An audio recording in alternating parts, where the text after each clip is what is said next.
Hello there and welcome to another episode here on the Green Living Chat podcast. My name is David Owusi-Mensah and I'm your host on this podcast. Today I'm sharing with you an exciting conversation on the Phoenix Bar solutions to global food challenges. My guest today, James Frost, is a recent economics graduate from the University of Exeter in England, and alongside his degree, he has founded a company called Flaming Phoenix. Flaming Phoenix has created the Phoenix Bar, a completely nourishing and fully sustainable food bar to prevent world hunger and food insecurities, as well as malnutrition. This product meets all the criteria for human nutrition set by the World Health Organization. And in today's conversation, we introduce you to what food security and malnutrition is and how this is impacting the world so far. What are some of the major factors that are impacting an increase in food insecurity and malnutrition across the world? And I must say that the stats are very overwhelming. We also dived into initiatives towards achieving SDG 2 and the loopholes that still need to be filled in this sector. Now we introduce you to the Phoenix Bar and everything that you might have on your mind about this initiative. I can't wait to share this information and discussion with you. Super excited about what James is doing. And so if you're listening to this conversation and you think that you're in the position to support this great initiative, why don't you dive into the show notes, connect with James, and take it up from there. Can't wait to share this with you. So grab a coffee and let's dive into this conversation. See you on the other side.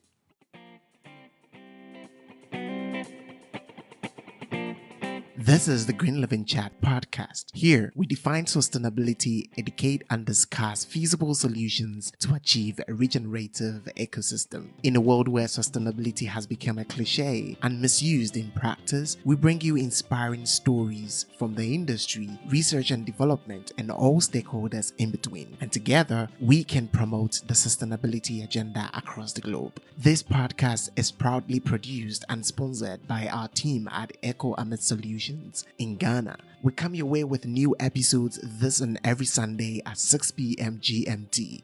So dear Green Chatters, let's get started.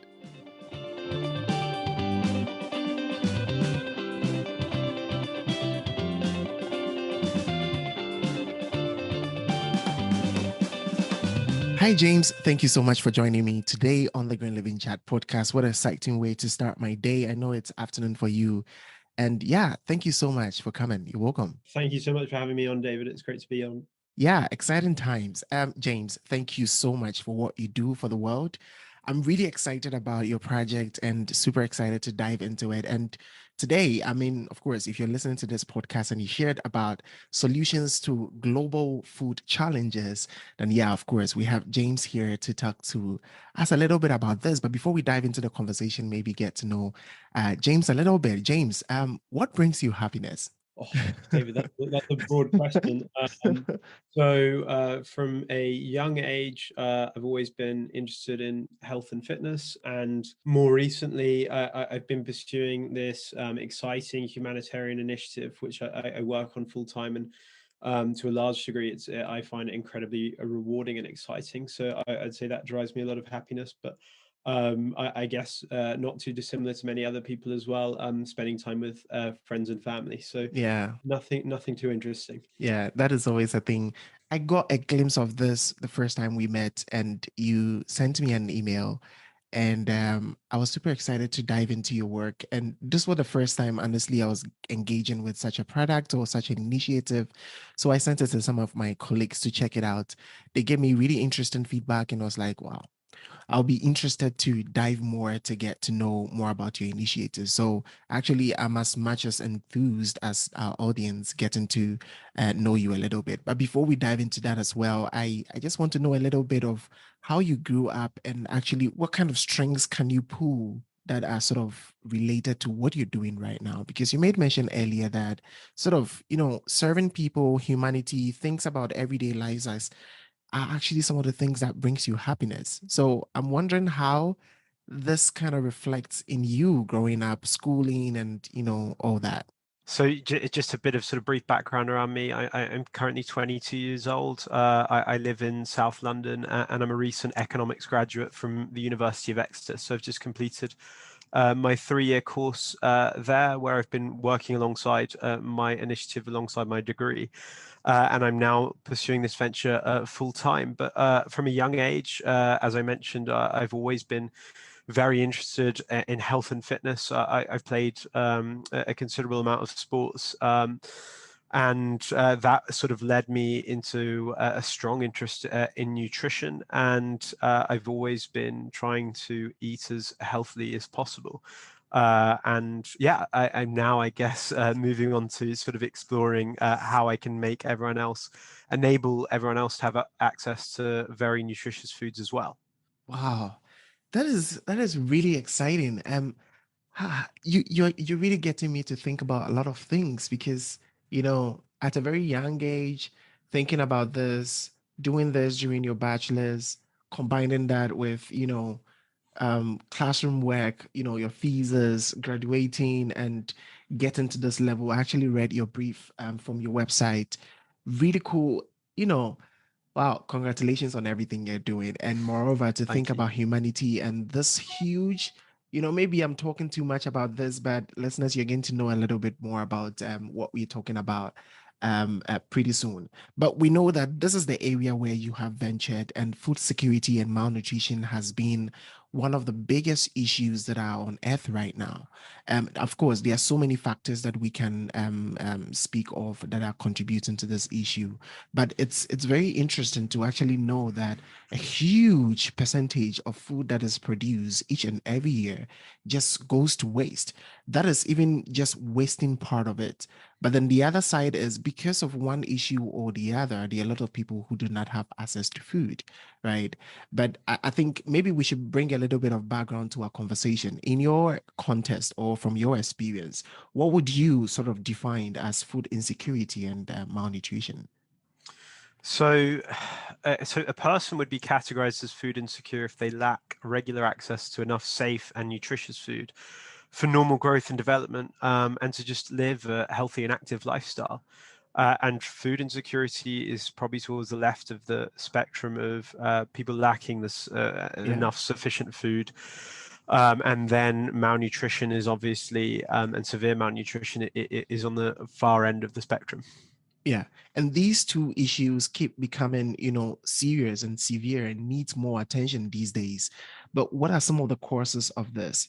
Well, again, as you mentioned, about 1 in 3 people globally, or 2.37 billion people, are currently Crazy. suffering food insecurity as per the Food and Agricultural Organization's My gosh. stats in 2021. And the majority of whom these people are located are sort of in Asia and sub-Saharan Africa. But this afflicts everyone sort of globally, and no country is immune. And of those afflicted, it's estimated about 690 million people currently are suffering from more severe food insecurity, which is widely defined as chronic hunger. So there's, as you mentioned, there's several factors which are currently contributing to the rapid and significant rise in food insecurity. These include climate change, political conflicts, and socio-economic upheavals. And unfortunately, we've got too many case studies occurring in the world at the moment. I mean, off the top of my head, the natural disasters which are occurring in Pakistan are causing obviously significant food insecurity. Political conflicts, we could obviously list the Russian-Ukrainian war, and socioeconomic upheavals, the situation in Sri Lanka as well. This has actually become a very huge issue. And whilst you were talking, I was just checking, the United Nations Sustainability Development Goals, right? And Mm, this is interesting because SDG 2 actually talks about ending hunger around the world, achieving food security and improving nutrition, and promoting this, sustainable agriculture all around the globe. And you mentioned a mm. few examples about what is happening around the world in the Middle East, and everywhere things are happening. A few weeks ago, and just I think last weekend, we have seen hurricanes all around the world, and especially in the West. And it's really crazy. A lot of people are displaced, and food supply is also becoming something, huge in here. I mean, we have talked about this, and I think just by listening, people can see how critical this issue is. But just to make this issue a little bit more severe, we have seen the impact of climate change and how that is also affecting people from leaving their homes, and millions of people are being displaced and being classified as refugees, which of course I have my own thoughts about that. I don't like that word because it makes people seem like, they don't deserve the best. But then, of course, that's not a topic for today. But then, how severe, I want us to talk specifically about how severe global food supply, food insecurity, and malnutrition has become in these days, like 21st century right now. How severe is this, and how is this affecting humanity and the environment? There are a significant amount of long-term consequences associated with nutritional deficits, and these include aspects such as increased risk of premature deaths, physical and mental development impairments, reinforcement of the poverty cycle, reduced labor productivity, and increased risk and burden of diseases.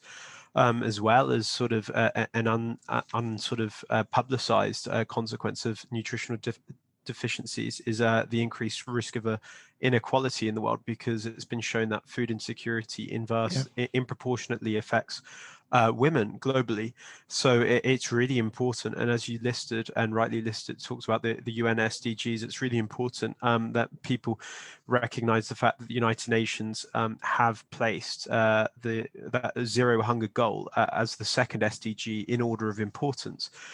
Because it is massive, particularly in relation to a lot of the other SDGs that if hunger was meant to be solved or massively reduced and prevented, that it would have a fantastic knock-on effect to many of the other issues that we're facing globally. Wow, interesting. But this is where I want to really get to understand the motive behind your initiative, right? The United Nations SDG goals is targeted at 2030, and we are literally 8 years away from that. We're in October right now recording this particular conversation, which means, let's say this year is almost over, right? And I mean, of course, they've been working really hard towards this. This is the second SDG goal. And I'm sure that there are a lot of initiatives that have been, initiated all around the world. And they are doing something towards, reducing the impact of this. And of course, to achieve this, what has been some of the initiatives, and what do you think are still the loopholes that needs to be filled?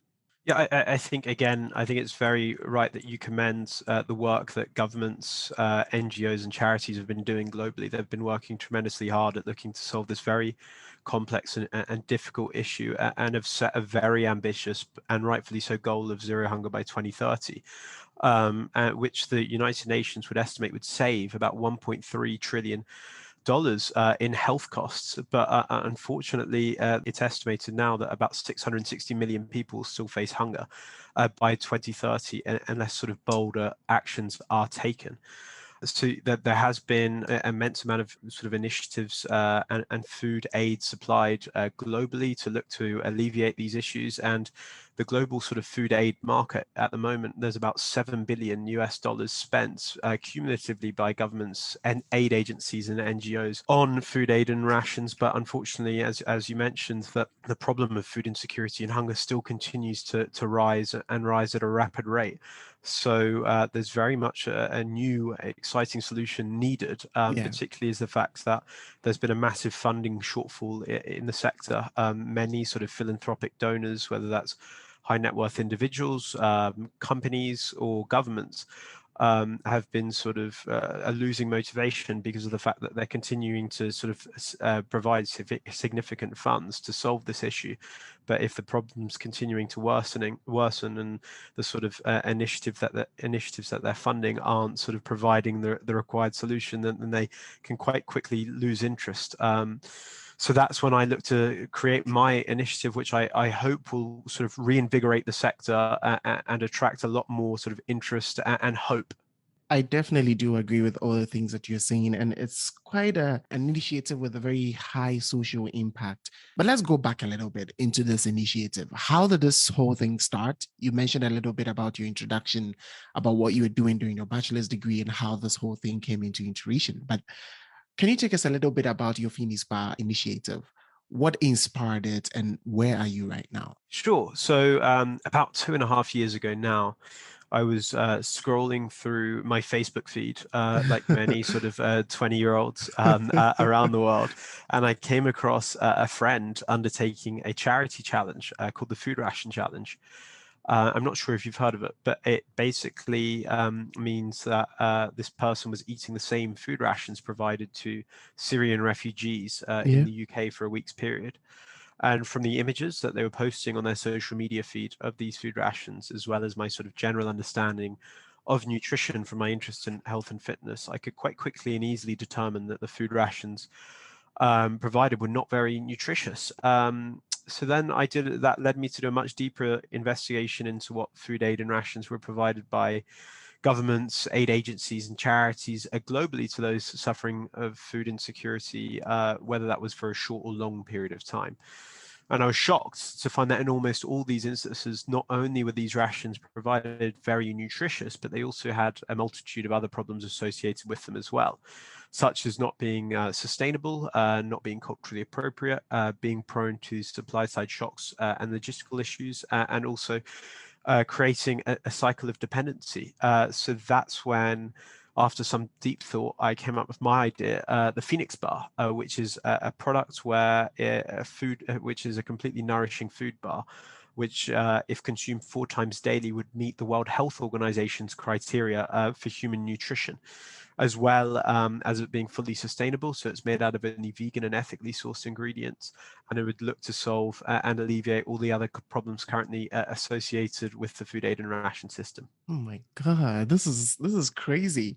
But I mean, I'm really more interested in the process and how you. I mean, of course, you talk about it and make it sound really easy. Like you just thought about it, and after the Facebook post, you just made some interesting, research, and then you just snapped, and the bar just appeared on your table, right? Take us through the process, right?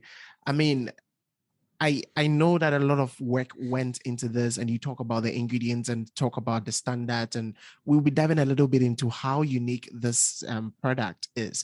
But before we dive into that, I want to know about the process. How did the manufacturing process go? What are those challenges that you face along the way? What are some of the things that you really had to think about and consider? Because of course, I mean, for me, at the first thought of it, I saw it and I was like, well, this looks really good. It looks like actually one of the things that I really like to buy every time I go for grocery shopping.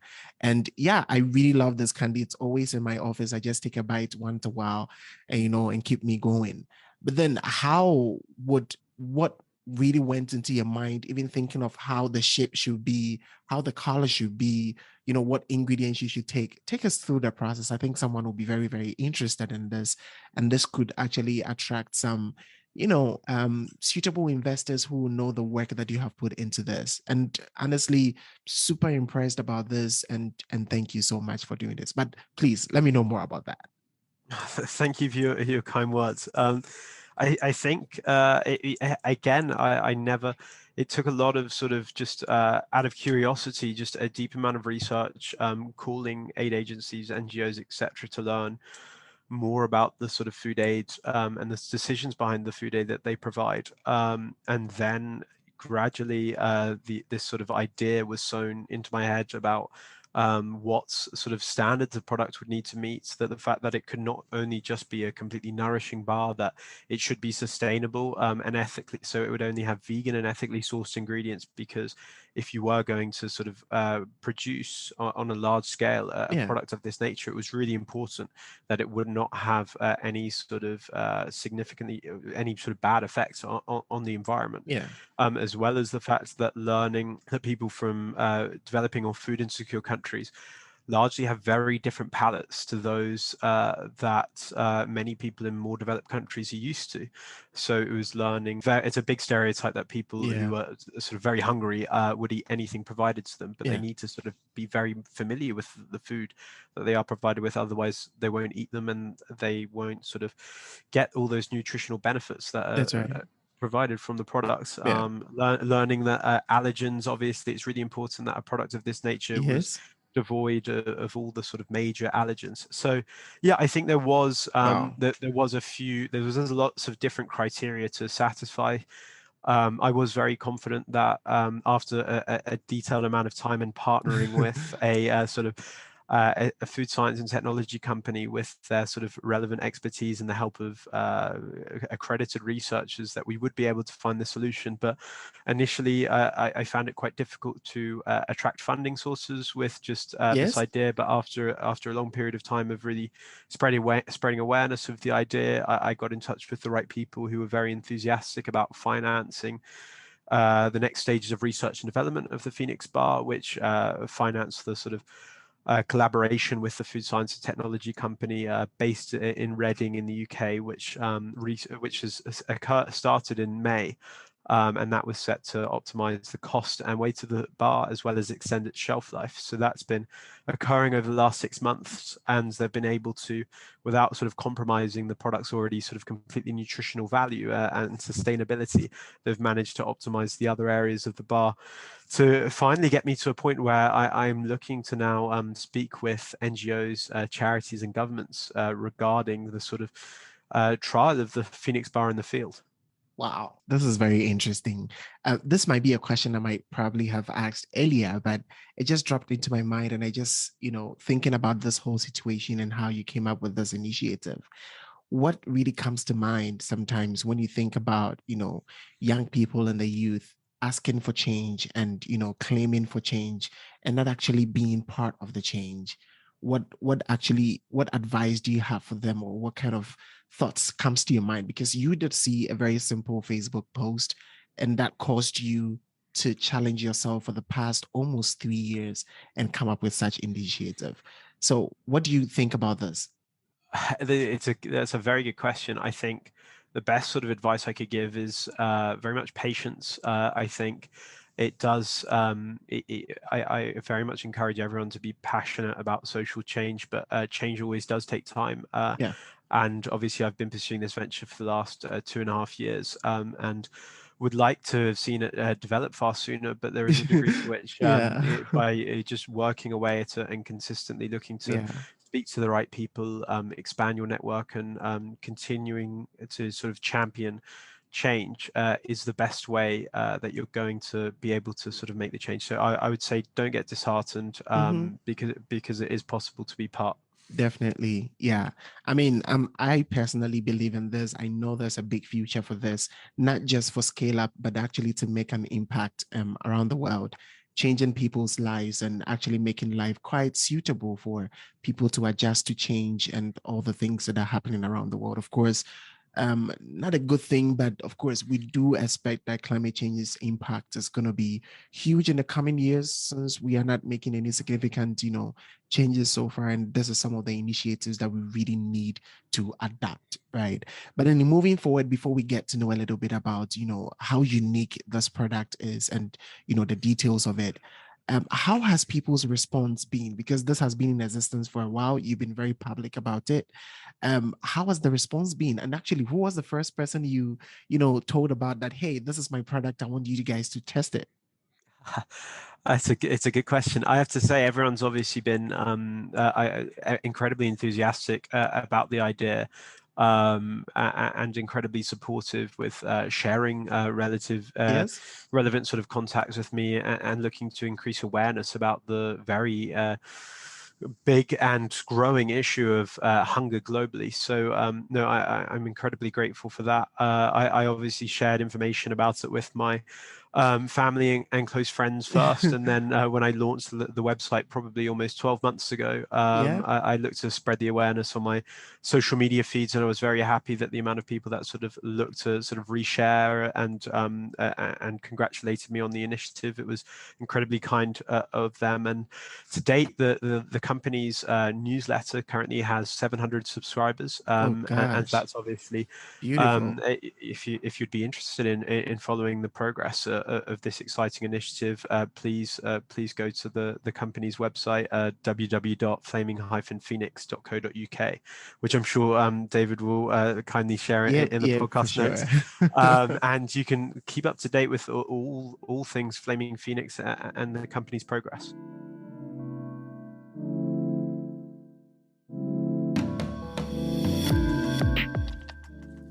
Hi there, just a quick one. If you find our conversations worth listening, why don't you share them with your friends and connections? Please help us reach more and new listeners by leaving a review, commenting, or rating us on any platform where you get your podcast. We can't wait to hear your thoughts and ideas, so share them with us via a social media platform or email. Find more details in the show notes. Now let's get back into today's conversation.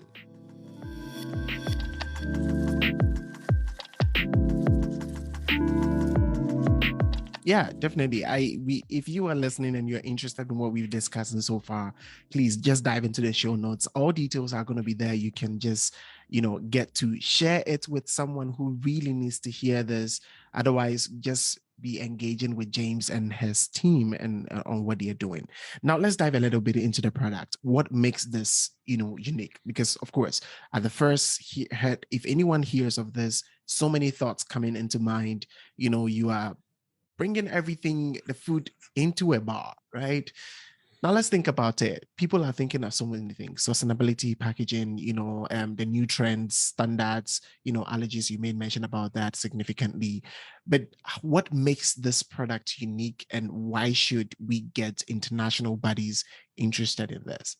So there's no current food ration out there that's both completely nourishing and completely sustainable.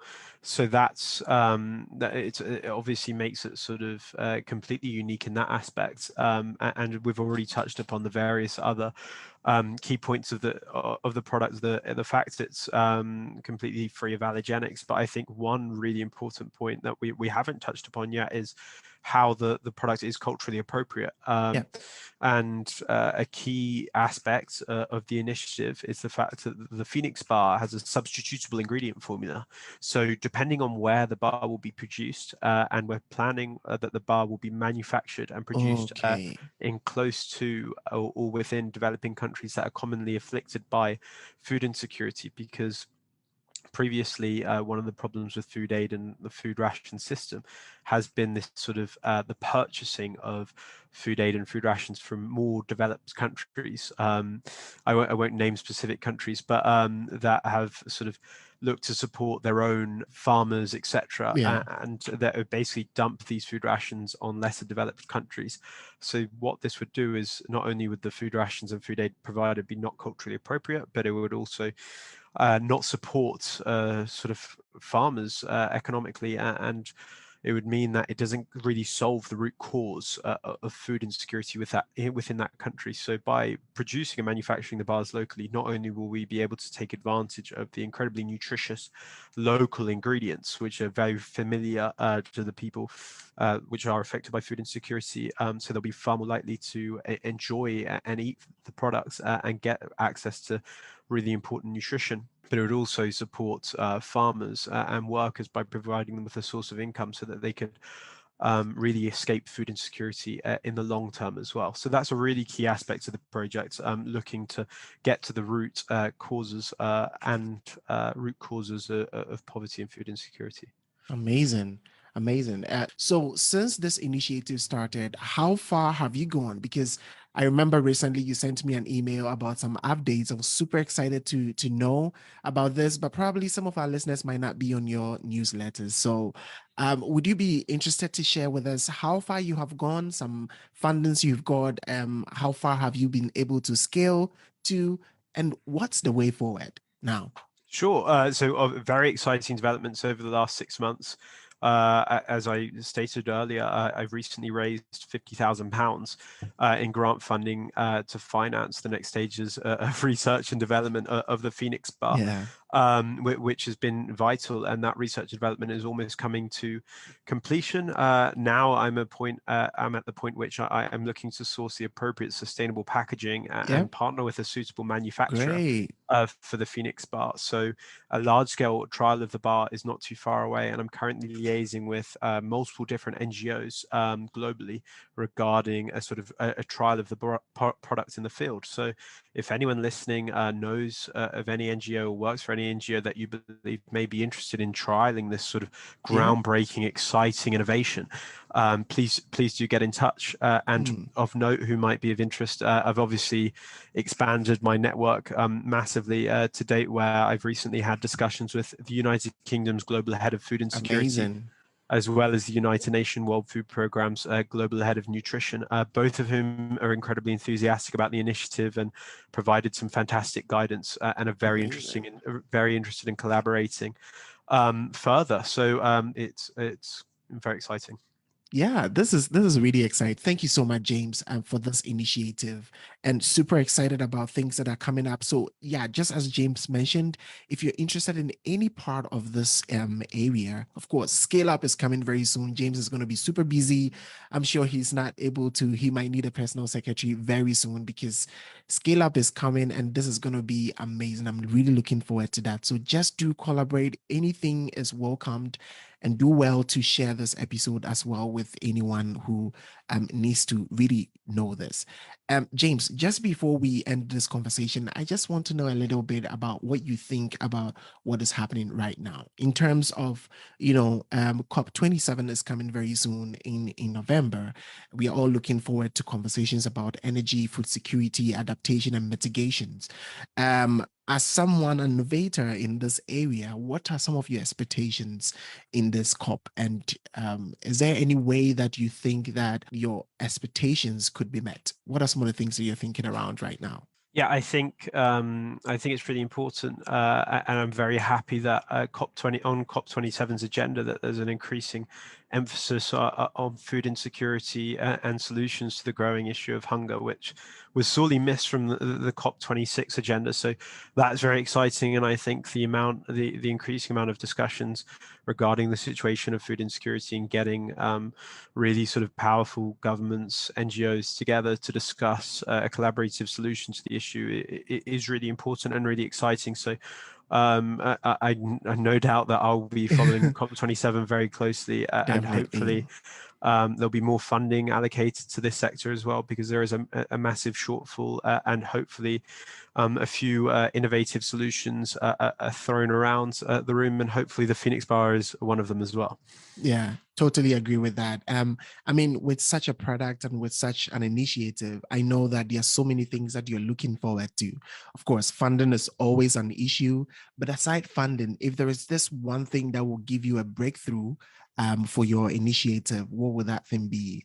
So well, I think it's a good question, David. I think I am looking for NGOs to partner with to start with, and I think I have got a few partners that are interested in collaborating with a 50,000 bar trial, which is hoping to take place before the end of the calendar year, before the end of 2022. So I think the more entities that wish to sort of be a part of this exciting trial and seeing the demonstrable effects that this product can have on many disadvantaged people's lives globally would significantly enhance the legitimacy and reputation of the product.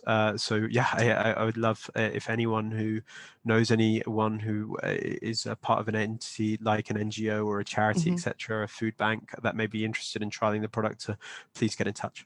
Yeah, I mean, I'm really excited about this part of the conversation because I think this is where we get to make more impact about what is already happening, right? Maybe we can be a little bit more specific about these NGOs and partners that you're looking out for. We know there are different kinds of NGOs into different types of social projects and all that. Can we be a little bit more specific with, the type of work that you're looking out for? What kind of, because of course, I mean, it's not every NGO that we have to bring into this kind of scene, but what are some of the requirements? What are the things that you're looking out for in these kind of NGOs? Should your work be about hunger and food insecurity? Or should it be about just, general waste management, or what? What specifically are you looking for? And especially even with individuals who might be interested in this. So, and then moreover, with the test, is there something that you can, it's not maybe classified or something confidential that you can put out there? What are we testing for? Are we just trying to get people to use the product and give feedback, or where are we right now? What specifically are you looking for? I think it's a very, very valid question, David. I think the fact that the product has such multi-purpose applications, the fact that it can be used in a variety of scenarios, whether that's people suffering food insecurity for any sort of reason, whether they need to food aid or food rations for a short or longer period of time, means that the product is applicable. I think another unique aspect of the product, which we haven't touched upon yet, is the fact that the Phoenix bar can actually be mixed with boiling water in situations where that's available to form a porridge-like substance. Because obviously the first 1,000 days of children's feeding is incredibly important, and in a lot of these instances that children don't have obviously fully fledged teeth by this point, so consuming solid food may be a bit of a challenge. So I would didn't want to restrict their sort of access to nutritious food. So the fact that the Phoenix bar can be formed into a porridge-like substance with boiling water means that for young and elderly individuals, it can be universally provided. School feeding programs is another area that in the UK in particular that we're really struggling with at the moment to provide nutritious sources of foods to. So I am slightly vague with the sort of NGO references, because I think that many NGOs globally that supply food aid would be extremely interested in trialing and using this product because of its benefits, such as being low cost, logistically efficient, nutritious, sustainable, etc. And I think with regards to a trial, we're looking at partnering with a university in the UK in early 2023, which will undertake a more specific measurements into various health metrics for people over a longer period of time to actually get quantifiable and get some more empirical evidence behind specific benefits that the product will have to people's various health indicators. But at the same time, I think the trial before the end of the year is more related to just measuring people's getting people's just general feedback on the taste of the bar, whether what they would like to see different, etc., because that can obviously be altered through future stages of research and development. It's obviously very much, even though the Phoenix bar has had a significant amount of work undertaken so far, there's obviously changes and optimizations that can be further undertaken. Yeah, this is really amazing. So we have the Phoenix bar, and you made mention earlier about when you started working on this, thinking about, asking aid agencies and those stakeholders involved in this about what you're giving, and you saw the loophole in this. Is this product sort of replacing what they eat as their meals, like 3 square meals a day, or it's a supplement? Again, it can be used as both. So 4 Phoenix bars per day will meet the World Health Organization's criteria for human nutrition. But as well as in instances of food insecurity, some people do already have access to some form of food, which is fantastic. So a Phoenix bar can very much complement a diet as well. And further to the sort of living off the products for a long period of time, it might sound quite daunting and challenging, but I think it's important to emphasize that the Phoenix bar will come in a multitude of different flavors, all of which are very sort of natural and organic, so that it will decrease the likelihood of people becoming sort of bored of this food.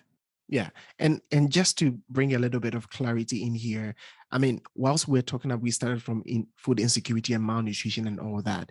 Do you see the Phoenix bar going to the extent where it will become something that it's available on the shelf in the grocery shops that an everyday person could use, and will not target as people who are in need for food to be eating that? Do you think it will go to that level, or you think it is made to target this group of people? It's a very good question. There's no reason why it couldn't. Obviously, my sort of prime purpose behind the initiative is the humanitarian aspect, and that's very much my goal of providing great nutritious sources of food to many disadvantaged people globally. So at least initially, I'd like to prioritize that aspect of the venture. But as we touched upon before, the product has multi-purpose applications and is incredibly flavorsome. And many people globally would be interested in nutritious sources of food at a very sort of low cost, especially with the cost of living crises that we are seeing globally. So there's no reason why it couldn't. Wow. Thank you so much, James, for joining me today for this conversation. I appreciate and I enjoyed every bit of it. But before I let you go, I have this question that I just want to get your thoughts on, because there's so many things happening around the world about, climate change, and we've dived a lot into malnutrition and food insecurity in this particular conversation. But should you get a call from Marvel movies and they want to sort of give you this, exciting superpower where you could change one thing in this world, I mean, this thing has to come to pass. What superpower are you gonna get? What change would you make in this space? It could be about food insecurity, but it could be about something maybe you are very passionate about, but I'll be very glad it has to do with humanity. It'd be very hard for me to say anything other than the fact that everyone would be able to get access to safe and nutritious sources of food globally, David, especially after the fantastic and insightful chat that we've had this afternoon. Yeah, super excited about this. But before I let you go, again, what does sustainability mean to you? Sustainability to me means that all the world's resources are being used as ethically as possible, I guess. And obviously, I've really thought hard and deeply about that, because I think there's, and rightly so, been a massively growing shift towards everyone becoming far more eco-conscious. Yes. So I've looked to the best of my ability to optimize all the various areas of the project. In itself, it is already a very humanitarian initiative, but I've looked to sort of optimize all these aspects with regards to the packaging used, how the ingredients are sourced and what ingredients are sourced, the local production of the product to reduce the carbon emissions of travel, which are enormous, as you can imagine, from transporting food rations from far more developed countries to lesser developed countries, which are typically not sort of nearby. So I'm very, it's very rewarding the fact that running this initiative, I'm able to sort of choose all of these decisions and make the project as sustainable as possible. Oh my goodness. I mean, I've loved every bit of this conversation, and really, I wonder how your parents feel about it and how your family feels about this whole initiative. But I really know and I hope that they are super proud of you, and just getting to have a conversation with you. Super excited about this. Really looking forward to, exciting things that not just this conversation, but just the next step of this initiative is going to bring and the impact it's going to make on humanity. Thank you for what you do. Thank you for honoring our invitation. Really appreciate the time that I had with you today. And yeah, is there anyone that you want to say shout outs to? Because I'm sure that lots of people have been involved in this initiative. You can note that you cannot mention one and leave the other, so be careful about that. But anyways, is there anyone you want to say thank you to, or any last words you have for our community? Thank you very much. If you've managed to listen to the whole episode, I'd be very grateful if you look to follow if you're interested in following the progress of this exciting initiative, please subscribe to the company's newsletter. And if you're interested in supporting future iterations of the Phoenix Bar and future research and development of the product, there is an option to donate on the company's website, and any donations would obviously be massively appreciated and go towards solving and preventing the significantly worsening issue of hunger globally. So thank you very much for your time, David. It's been a pleasure to be on the show this afternoon or this morning for you. And thank you so much. This was exciting. Let's do this again soon. Hey there. Thank you so much for sticking to the end of this episode. Now there is a call to action. So why don't you engage with our community of green charters on our social media platforms? Find more details and links in the show notes. Get involved with the podcast by emailing us at glcpodcast@echoamitsolutions.com or DM via our social media platforms.